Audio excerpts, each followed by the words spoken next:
We're at the start here in this small town in Iowa, and they had a big parade, not for us, but they're having a parade anyway and invited us to come be part of it.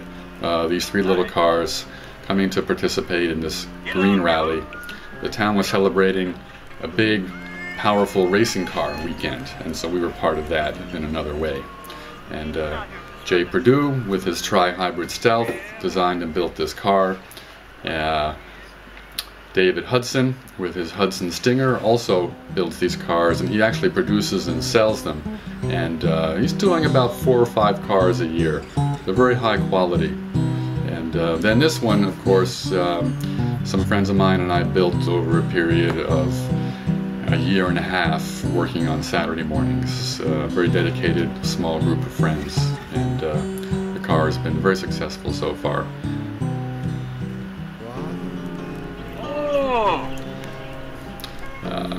And we're coming to the first city on our multi-city stop, Lincoln, Nebraska. And people would come by and ask questions and be curious all the time about the car. And here, this Des Moines is in Iowa, and it went about 3,000 kilometers all the way to Sausalito near San Francisco in California. And we drove that in about 5 days, doing every day about 600 kilometers. And meeting people, having these conversations, discussing fuel economy and big cars and their problems of using too much gas. Here's a racetrack there in Iowa that we start the event, and these 3 cars begin the run to California.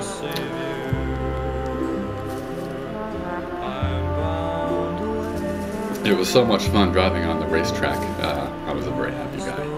And finally we get to the open road, and after all the preparations, it feels so good just to be driving west, these long straight roads. You can see it just goes on and on and on, and it's so relaxing. And I didn't need to stop very often to get fuel. The car would just keep going and going. Michael, the filmmaker here, had to put fuel in his car every now and then, and but that used a lot more than I did.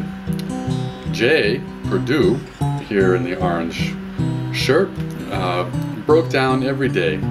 His car was very complicated, with an electric system, a diesel system, and a pedal-powered generator.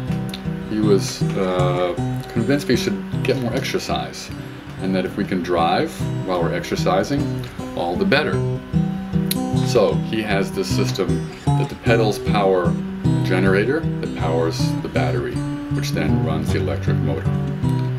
Now we're in the Rocky Mountains, finally the big climb, up to the Continental Divide, which is about, must be 5,000 meters high. It's 12,000 feet. And the little car was starving for oxygen, but it made it the whole way up to the top. This is the highest point in Colorado that you can go with a car on the road, and here we are.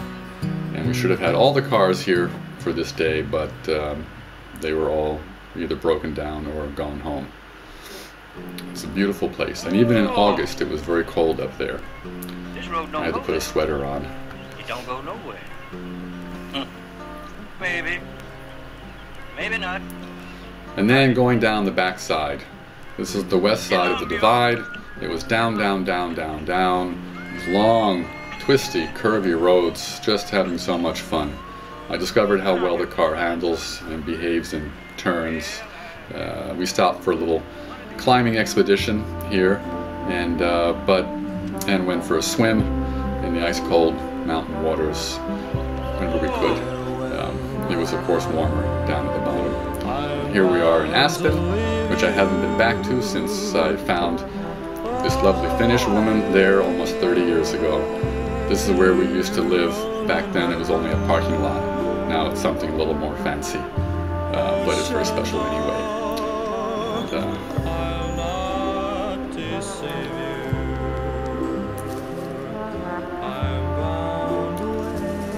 This is the start of a big day, leaving Aspen, going all the way to Utah, crossing our first desert.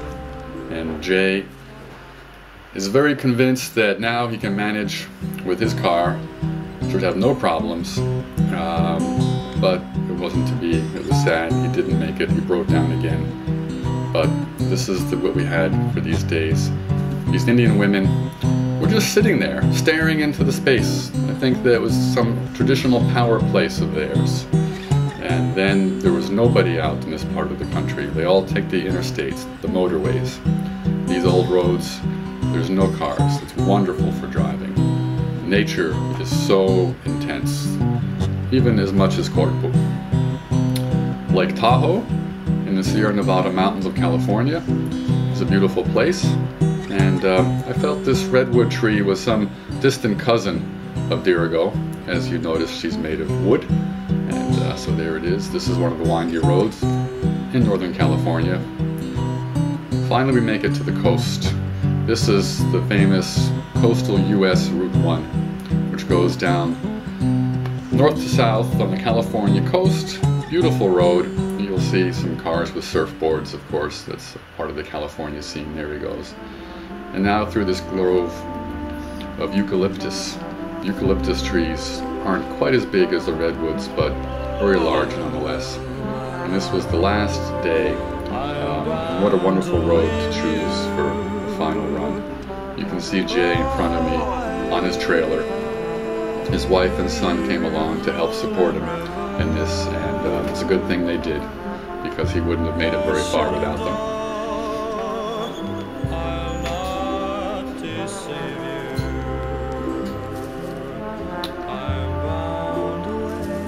The others in the event, two others broke down and went home, and one guy never really actually even came to the beginning. He kept breaking down on his way to the start. Now we finally make it to the ocean, up on a cliff, and Dirigo won first place because she didn't break down, made it the whole way, and didn't use too much fuel. And even though he kept breaking down, Jay got second place. He just would not quit. He was quite an amazing guy. And here are two old, bald, happy men. Couldn't be more pleased with our success and our mission.